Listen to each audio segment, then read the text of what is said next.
Olá, amados, sejam muito bem-vindos ao nosso podcast Ative Seu DNA e Valnice Milhomens. Aqui nós fornecemos estratégias e ferramentas para enriquecer seu espírito, sua alma e seu corpo. E nós estamos na nossa série Promessas, as promessas de Deus.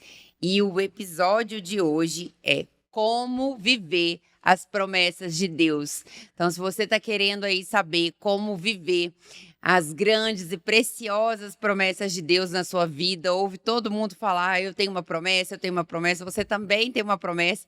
Como que a gente pode fazer com que essas promessas se cumpram na nossa vida? Então, hoje, nós vamos descobrir isso, qual é o caminho, né, para a gente realmente ter essa promessa. Primeiro, eu vou perguntar, tem muita gente aí que não sabe, né, tem pessoas que não são cristãs, pessoas que estão nos vendo pela primeira vez. Então, o que são as promessas, na verdade, que estão na Bíblia? O que são essas promessas? O que é uma promessa? É uma declaração de uma intenção de Deus fazer algo de uma forma sobrenatural em nossa vida. Nós até listamos aqui algumas coisas, né, que quem sabe você pode ler aí esses textos, tá? Acho que está na página aí, logo no início, que é tão interessante ver o que é que a Bíblia diz sobre promessas. Está logo no começo. Muito.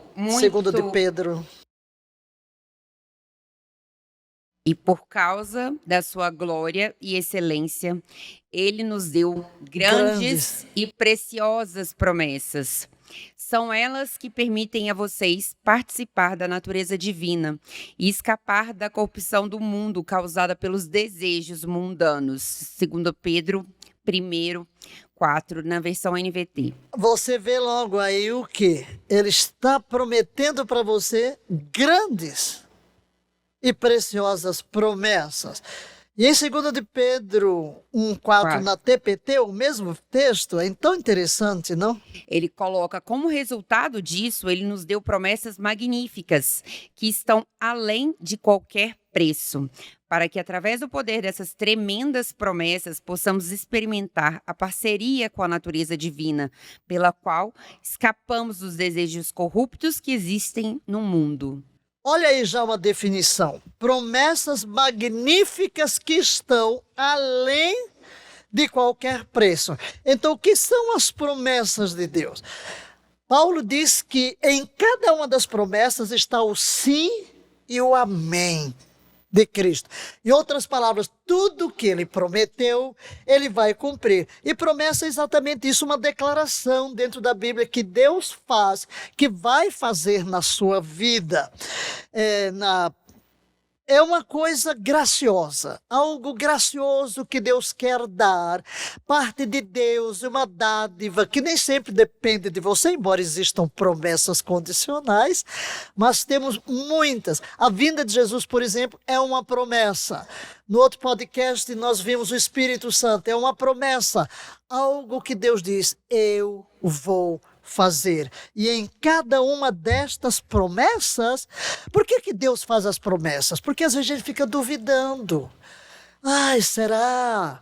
Por exemplo, quando Jesus estava pronto para partir, os discípulos, muito tristes, aí ele diz, na casa do meu pai há muitas moradas. Se não fosse assim, eu teria dito, mas eu vou preparar um lugar para vocês. E quando eu for, eu voltarei para buscar vocês, para que vocês estejam sempre comigo. Onde eu estiver, vocês estarão também. É o quê? Um conforto, uma segurança. No momento de quê? De insegurança. Uau, ele vai embora. O que será de nós? Pensávamos que ele era o Messias. Aí então vem uma promessa. E é exatamente essa promessa, quando Jesus diz, voltarei para vós, que se cumpre no dia de Pentecostes. Maravilhoso. É como um pai, né? E nesse sentido, nós precisamos ver a Deus como um pai amoroso, como um grande pai amoroso. Quantas vezes um pai dá ao seu filho, né? Abertamente, generosamente, não porque ele merece ou não, mas porque ele é pai. Né? Porque ele é pai. Então é muito interessante para a gente estudar e entender o amor de Deus, a paternidade de Deus e realmente desenvolver essa relação. Mas como eu posso saber que essa promessa ela será cumprida na minha vida? A promessa de Deus se baseia no seu caráter. Porque eu creio que algo que Deus prometeu se cumpre por causa do seu caráter. Nós convivemos muito com as pessoas. E quando uma pessoa que nós confiamos nos faz uma promessa, nós sabemos que ela vai cumprir. Por quê? Por causa do caráter dela. Ela sempre cumpre a palavra. Agora, Deus não é homem para que minta, nem homem para que se arrependa. Então, aquilo que ele prometeu, isso mesmo ele fará. Podemos ter a certeza. É interessante ver o que Salomão afirmou sobre o caráter de Deus. Ele diz: bendito seja Yahvé, o Senhor, que concedeu paz e descanso ao seu povo Israel, segundo tudo quanto havia prometido, de todas as suas boas palavras que transmitiu por meio do seu servo Moisés, nenhuma delas fracassou. Nenhuma. Então a Bíblia está cheia de promessas. Como você vai descobrir? Valendo. E onde está lá Davi? Pega lá o Salmo, põe seu nome. Põe seu nome. Então, pode ter a certeza que a promessa de Deus baseia-se no seu caráter. Ela vem em forma de palavra. Então, Deus e sua palavra são um. Deus respalda sua palavra. E porque ele é fiel, porque ele é puro, porque ele é perfeito, você pode dar a vida. Ele prometeu, ele vai cumprir. Aquele que prometeu é fiel para cumprir, né? Exatamente. Eu estava me lembrando de uma historinha de uma... que eu vi, né? De uma mãe e uma criança pequena, né? Então, a criancinha tinha 2, 3 anos e a mãe falou: fica com o olho fechado, meu filho, fica com o olho fechado que eu vou aí te entregar o que você quer. Então, muitas vezes, se não fosse a mãe falando isso, muito difícil a criança confiar, né? Se não fosse essa relação de amor, de confiança, de certeza que a mãe daria o melhor, a criança muitas vezes podia não fechar o olho, não esperar realmente aquilo que a mãe tinha prometido. Mas como era mãe e ela realmente tinha amor e confiança à mãe, ela fica aguardando quietinha, né? Pode ser a criança mais agitada do mundo, como ela tem amor e confiança na mãe, ela realmente sabe que a mãe confia nesse amor, nesse relacionamento, né? Ela sabe que a mãe vai trazer. Então, ela pode confiar. Isso é muito comum da gente ver com criança, né? A criança, por exemplo, quando ela confia no pai e na mãe, ela vai, ela se deita, ela mama, ela fica mais tranquila, né? Ela relaxa. E muitas vezes, assim, também somos nós e podemos estender essa relação também para Deus, né? Então, aquele que prometeu realmente é fiel para cumprir. Se a gente conseguir olhar para Deus e ver como um pai, né, que realmente ele vai cumprir, que aquilo vai ser cumprido na sua vida, ter essa confiança e esse descanso na sua palavra, né? Na sua palavra, no seu amor, no seu carinho, nesse relacionamento. Então, mas muitas vezes a gente fica ansioso, a gente está no mundo, né? Estamos aí nesse mundo agitado. Hoje a ansiedade é uma epidemia, principalmente no Brasil. O Brasil é o país mais ansioso do mundo.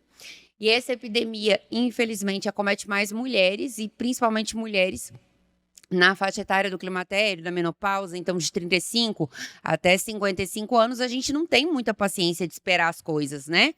Muitas vezes aí tá fazendo um ovo, às vezes a gente não espera, a gente não quer esperar muito nada, né? Porque vem tudo muito pronto, a gente não tem mais essa paciência de esperar. E quando uma promessa, ela demora a se cumprir na nossa vida. Nós recebemos uma promessa de Deus, mas aí tá demorando, eu tô vendo tudo acontecer errado, contrário. Como que eu faço? Não podemos esquecer que você e eu, para virmos à luz, foram necessários 9 meses. Desde o momento da gestação até nascermos. As sementes, quando são plantadas, existem sementes que levam anos para poder germinar. Não quer dizer que elas morreram, não quer dizer que desapareceram. Interessante, numa das nossas viagens a Israel, tivemos a experiência que descobriram um vaso de semente de tâmara, mais de 1000 anos. Será que é capaz de nascer? Pois nasceu, porque a vida está dentro da semente. A vida da promessa está na promessa. E aqui é bom lembrar o que o autor dos Hebreus fala sobre isso. Ele diz: sem duvidar, mantenhamos inabalável a confissão da nossa esperança, porquanto quem fez a promessa é fiel. Hebreus 10. Então, sim, as coisas não acontecem do dia para a noite. Há promessas que levarão mais tempo para se cumprir. Qual deve ser a nossa postura? A confiança. A confiança em Deus e sua palavra. Manter a confissão da fé. Eu sei que Deus fará. Quanto tempo vai durar? Não importa quanto tempo vai durar, um dia vai acontecer. Às vezes ouvimos histórias, por exemplo, de esposas que têm um marido incrédulo. Eu orei 20 anos e de repente a pessoa se converte. Eu orei por isso 30 anos, mas você manteve a paciência de esperar em Deus, sabendo. E outra, Deus sabe o que é melhor para nós. Às vezes nós estamos insistindo, pedindo uma coisa a Deus que Deus não prometeu. E por falar em promessa, temos que ter cuidado, porque promessa, chegar a Deus, não é chegar e pedir o que eu quero, o que eu imagino que eu preciso. É como a criança, às vezes vai pedir coisa que o pai não vai dar, porque sabe que vai fazer mal. E nós também, Deus, a fé é baseada em Deus e na sua palavra. Então, para eu chegar e reivindicar a promessa de Deus, eu preciso conhecer a promessa. O que é que ele deu? Ele prometeu? Ou é um desejo meu? Bem, Deus satisfaz os desejos do meu coração quando eu estou em sintonia, porque quando eu estou em sintonia, eu nunca vou desejar o que Ele não quer. Geralmente a minha vontade se alia dele.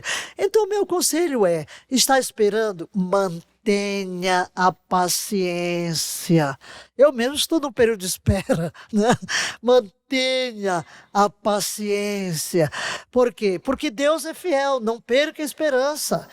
Mantenha a sua fé, mantenha o seu bom humor, mantenha a sua confiança, mantenha a sua alegria. Em tudo dai graças. E os que esperam no Senhor. Então, espera, aquietai-vos. Aquietai-vos. Olha que texto mais lindo. Aquietai-vos. Sabei que eu sou Deus. Então, Deus está no controle. Aquieta. E outra, viva um dia de cada vez. Não procure trazer o futuro para o presente. O futuro a Deus pertence. Viva hoje, na presença de Deus em confiança. E o Deus que sustentou você até hoje vai sustentar amanhã. E falando sobre promessas, eu me lembro, quando você está falando aí, me lembro da história de Abraão, né? Abraão, quando ele recebeu de Deus a promessa, né? Olhar para o céu e olha o número de estrelas que você não consegue contar, vai ser o tamanho da sua descendência. Demorou 25 anos, né? Depois disso, para nascer Isaac. E ele já estava com 100 anos quando Isaac nasceu. Então foram 25 anos de espera, de obediência, de fé, que ele creu em Deus desde o primeiro momento e seguiu, né, em fé, com fé, né, deu uma derrapadinha aí quando ele falou, né, contra-argumentou com Deus algumas coisas, falou, olha, mas eu já sou idoso, será mesmo, né, eu já sou idoso, eu não vou ter filhos, e Deus sempre reafirmando a promessa, e ele creu em Deus. Teve um momento que Sara resolveu, né, não, se a gente não vai ter filho, vamos arrumar um outro jeitinho. Mas mesmo assim, apesar de tudo, e até com Isaac, ele provou, né? Ele provou a sua fé, a sua obediência, e ele creu, foram 25 anos. José também, entre o sonho que ele teve, né, que seria um rei, que os irmãos estariam ao redor dele, isso ele era adolescente, com 15, 16 anos, foi lá vendido, né, como escravo pelos irmãos, caiu no poço, foi vendido, foi lá para a casa de Faraó. Então, até ele se tornar governador do Egito, mais 15 anos. Então, muitas vezes a gente quer também que uma promessa ela se cumpra na nossa vida em um mês, em um ano, em 2 anos. E muitas vezes é isso, precisam acontecer vários acontecimentos, né, que é o processo para que realmente a gente possa receber aquilo de Deus que a gente tenha esteja preparado para aquele momento. E aí eu queria te perguntar qual seria a atitude correta para a gente esperar esse processo? É atitude de confiança. Se eu creio no caráter de Deus, você falou aí de alguns personagens bíblicos, e a gente sabe que parece que Deus abandonou. Mas olha, José, Deus está trabalhando um futuro lindo. Que futuro glorioso. Olha, Moisés, Deus está formando nele um caráter de paciência. E geralmente esses processos de Deus na nossa espera são um tempo em que Deus está construindo em nós alguma virtude necessária para cumprir o 100% que Ele tem para a nossa vida. Deus nunca vai nos confiar algo sem nos preparar primeiro. Então, enquanto você espera, você tem que alimentar a sua confiança. Você tem que depender de Deus, vá lendo a palavra, vá reafirmando. É muito importante que você reafirme a promessa. Não... Saiba que Deus está no controle. Estou falando de processo de espera. Como eu vou esperar? Sempre afirmando, eu sei que Deus é fiel no seu tempo. Deus tem um tempo para todas as coisas. Mas como é que Ele vai cumprir? Como é que Ele vai cumprir a promessa? Às vezes a gente esquece da promessa. Eu acredito que o próprio José se esqueceu, não é? Porque até quando ele põe o nome dos filhos, no nome dos filhos você vê como que, vou virar a página. Moisés, claro, ele ficou decepcionado, porque quando tentou libertar o povo, foi pelo braço da carne. Agora, o que é Moisés? É o pastor de ovelhas do sogro, as ovelhas não são o nome dele. Passam-se décadas, ele já esqueceu tudo. Quando Deus vai falar com ele, ele diz que eu não sei nem falar. Imagina se eu não sei nem falar. Quer dizer, eu só converso com ovelha. A minha linguagem agora é de ovelha. Só as ovelhas me entendem. Mas Deus construiu ali uma paciência. Então, sim. Aí quando a Bíblia diz que não houve ninguém mais paciente do que ele, porque ele tinha que conduzir um povo que ia murmurar o tempo todo, Deus estava preparando. Deus não confiaria a missão, a promessa não falhou. Não, a promessa não falhou. Deus tem promessas em nossas vidas, Deus tem propósitos em nossas vidas. Eu fui chamada muito jovem, com 16 anos. Vai para a África e tudo, tal, volta para o deserto, sem ninguém. E houve um período que Deus me pôs mesmo aí, tirou todo o tapete debaixo dos meus pés. Foram tantas as experiências. Aí depois, quando Ele me dá esse ministério, eu entendo que eu não aguentaria chegar no Brasil, na década de 80, como mulher, pregando quando mulher não pregava, entrar na televisão, desafiar uma teologia, sofrendo críticas, pedradas que nunca entraram em mim. Por quê? Porque no tempo de espera, no tempo de deserto, Deus vai construindo em nós a fortaleza necessária. Então a sua atitude deve ser essa. Paciência, sede pacientes, perseverai na oração. Continue orando, continue paciente, porque o Deus que prometeu vai cumprir. Esta é a nossa atitude. Tranquilidade no tempo da espera e confiança absoluta naquele cujo caráter é íntegro, infalível e cuja promessa não pode falhar. E por que Deus escolheu fazer promessas para mim, para você, para quem está nos assistindo aí? Por que Ele escolheu fazer essas promessas para nós? Porque Deus é um Deus pessoal. Deus é um Deus pessoal. Deus não nos trata do varejo. Deus não trata conosco como se fôssemos um grupo. Ainda que Ele tenha um povo, Ele diz, conheço-te pelo teu nome. Tenho o teu nome gravado nas palmas das minhas mãos.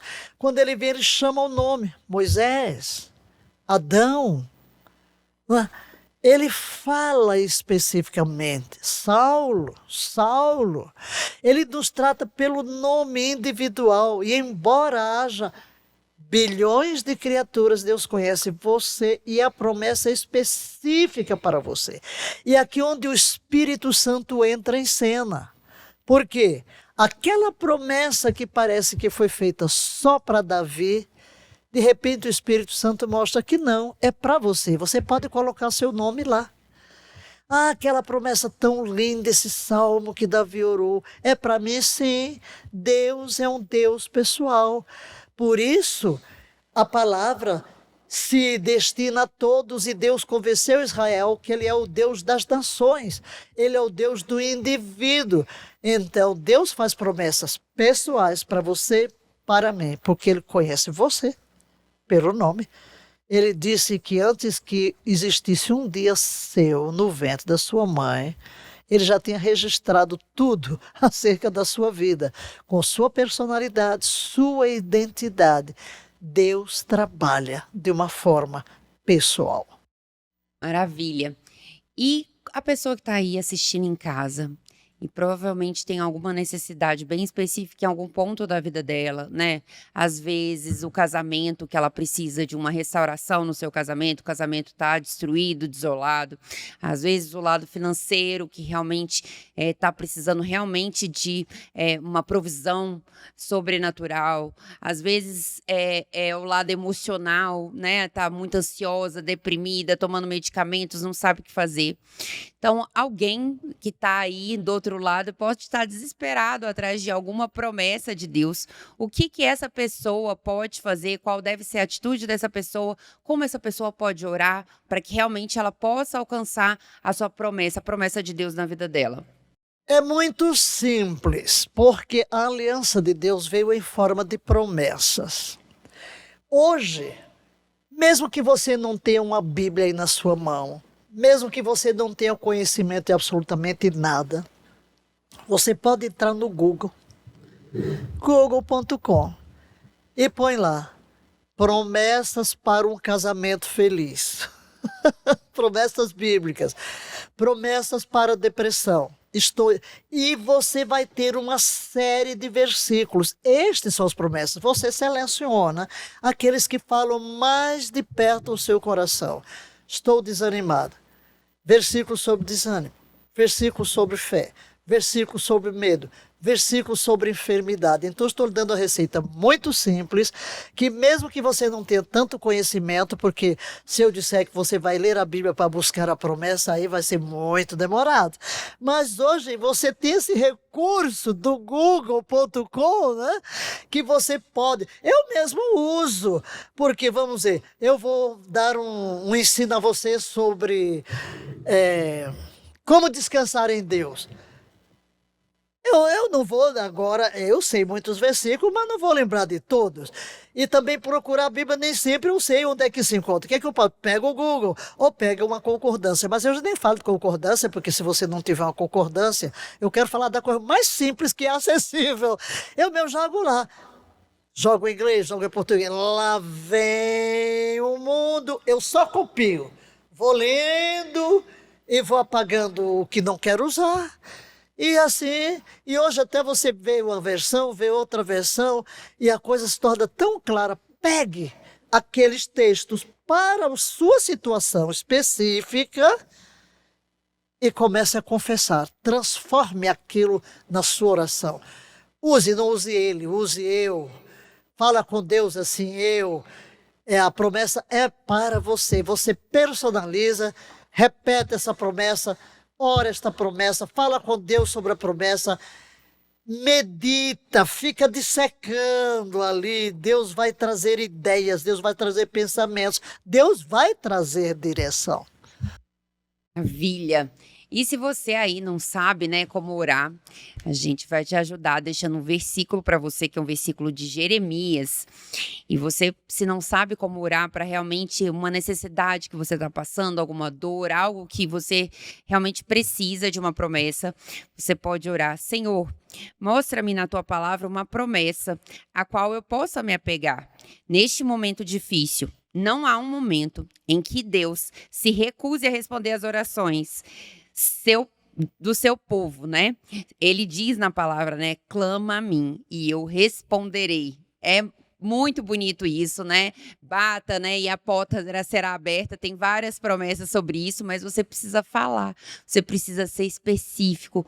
Fale os versículos, conte a Deus, conte como se fosse um amigo, né? Converse e realmente receba as instruções e impressões que vêm no seu espírito, que vêm de outras pessoas, observe, né? Porque muitas vezes a pessoa pergunta sobre uma promessa, pede a Deus, pergunta, pede uma resposta e não para, não fica no silêncio para realmente ouvir a resposta, né? Anda na correria e aí pronto, já não consegue ouvir a resposta.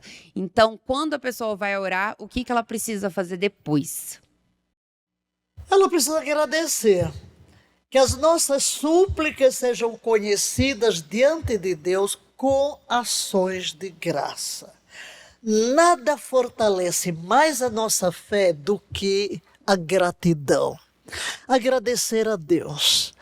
A nossa atitude de eu vou tomando a promessa, Pai, obrigado porque eu sei que Tu estás me ouvindo. Obrigado porque eu sei que Tu farás infinitamente mais do que estou pedindo ou pensando. Quando a Bíblia diz em tudo dai graças, não é porque eu vou dar graças por tudo, graças por coisas terríveis que me aconteçam. Em tudo, quer dizer, em qualquer circunstância, eu posso dizer, sei que Tu estás comigo, sei que levarás a minha vida a bom termo. Sei que Tu estás dando ordem aos Teus anjos para que me guardem em todos os meus caminhos. Pai, Tu és fiel, Tu és bom. Eu me aconchego na Tua presença. Eu realmente entro na Tua presença. Eu sempre falo também de atitudes físicas, porque nós somos um todo. A gente só separa para estudar. Somos espírito, alma e corpo. Então, quando você se tranca sozinho, relaxa. E não há forma melhor de relaxar do que a respiração diafragmática e profunda. Às vezes você está tão agitado. Como é que você vai fazer? Você está nervoso, você está agitado, você é surpreendido com coisas, você tem temperamento, tá? Você tem temperamento e por mais que você controle, se você é apanhado de surpresa, o negócio vem à tona. Não sei você, né? Estou falando de mim. Aí desta semana eu tive um momento, meu Deus do céu, corri. Ai, deixa eu relaxar, deixa eu fazer uma relaxação profunda. E eu tenho uma maneirazinha, né, minha pessoal, de fazer relaxamento profundo. O 4 tempos, 5 tempos, né? Então eu vou 4 tempos inspirando. E Ave meu, parado. Redentor. Soltando devagar, eu te adoro. Então primeiro eu estou mudando o foco. Estou mudando o foco do problema para Deus. Segundo, eu estou tomando uma atitude física que fisiologicamente me ajuda a parar com tanta liberação de adrenalina e substituir por endorfina, porque somos um todo. Nós somos um todo. Às vezes você tem que sair para caminhar num parque, contemplando e louvando a Deus. Pai, Tu cuidas das aves, Tu cuidas dos passarinhos, Tu cuidas de mim. Eu sei que Tu levarás a bom termo. Então, a nossa atitude durante a espera é essa, de comunhão, de gratidão, de louvor, de afirmação. Eu creio em Ti. Por isso é que ele diz, coloque as suas petições com ações de graça. Com ações de graça. E é interessante continuar o texto e diz, e a paz de Deus, que ultrapassa todo entendimento, guardará vossas mentes e os vossos corações, ou seja, os vossos sentimentos. Quando eu chego, coloco dentro de Deus o problema. Tenho que colocar. Pode contar a Deus, viu? Não tenha medo, não. Conte tudo. Conta as tuas mágoas. Tem até um cânticozinho, né? Conta para Jesus onde é a tua dor. Conta para Ele. Fala o que está no seu coração. Deus não vai se importar. Fala na sua linguagem. E depois comece a louvar. E o resultado final, a Bíblia diz, a paz de Deus. De repente desce, a ansiedade se vai. A tristeza se vai, a raiva se vai, a agitação se vai. E essa paz que ultrapassa todo entendimento entra na mente e desce a alma. E aí as suas decisões serão muito mais sábias do que você querer agir no fogo, quando está fervendo por dentro, né? Nunca tome uma decisão quando está fervendo. Só quando vier essa paz que ultrapassa todo entendimento. Isso é muita sabedoria, né? Porque o corpo, quando a gente tem uma crise, né? Vou chamar uma crise, mas isso pode acontecer toda vez que a gente fica mais ansioso, mais nervoso, a gente faz uma descarga de adrenalina e desenvolve aquela reação, né, de luta ou fuga. Que antes as pessoas precisavam disso, que imagina, vinha um leão, né? A pessoa tinha que sair correndo. Ela tinha que sair correndo, gritando, correndo, né? Ela tinha que desenvolver isso. Então, o corpo, ele foi criado há mais de 3.000 anos, o corpo não mudou, a fisiologia do corpo não mudou, de dormir, acordar, a fisiologia do corpo continua a mesma, a gente não consegue entender isso. E isso era muito importante para o ser humano, para a sobrevivência, essa descarga de adrenalina, quando ele via alguma coisa, quando ele via alguma coisa que assustava, quando ele via alguma coisa que deixava ele nervoso. Então, essa descarga é ótima, maravilhosa. Mas hoje, se você tiver essa descarga, por exemplo, no trabalho, tem um monte de gente, o que você vai fazer? Você não vai correr para lugar nenhum. Você tá ali, ou trabalhando no computador, ou eu trabalhando com pessoa, você vai para cima da pessoa, vai matar a pessoa. Não pode. Então, a melhor forma mesmo é realmente porque você tem uma descarga fisiológica que libera adrenalina e um pico de cortisol. Então, realmente, você tem uma vontade de correr enorme, dá uma angústia, né? Essa sensação de angústia, de desespero. Isso é muito comum. Para quê? Para que a gente pudesse correr na antiguidade, né? Isso nos poupou durante muito tempo. Mas hoje a gente não tem como correr. Dificilmente você vai correr em algum lugar. Então, é muito importante realmente que você corra para dentro de si nesse momento, né?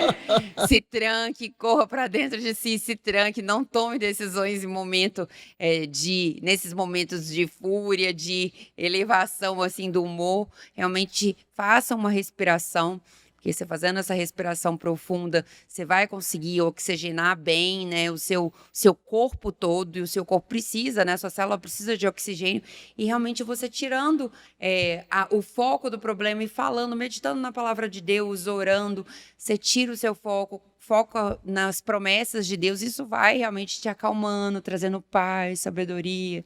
E aí, quando você falar, realmente já vai ser um resultado muito diferente do que antes, né? Vai ser um resultado muito diferente. A gente fala isso principalmente para as mulheres, e muitas mulheres se arrependem das decisões que tomam, principalmente quando estão no pico da emoção, né? Mas aí, no pico da emoção, muitas vezes você pode perder o marido, pode perder um colega, pode perder uma pessoa do trabalho, né? Muitas coisas, às vezes, não tem como reverter. Então, é muito importante ter essa sabedoria. Muito importante isso. Então, maravilhoso esse episódio. Hoje você aprendeu sobre como você pode cumprir as promessas de Deus na sua vida, né? Fica conosco até o próximo episódio, na semana que vem. Não esquece de compartilhar esse episódio com quem você quer que uma promessa se cumpra na vida dessa pessoa. Também se inscrever aqui no canal e curtir o episódio. E até mais.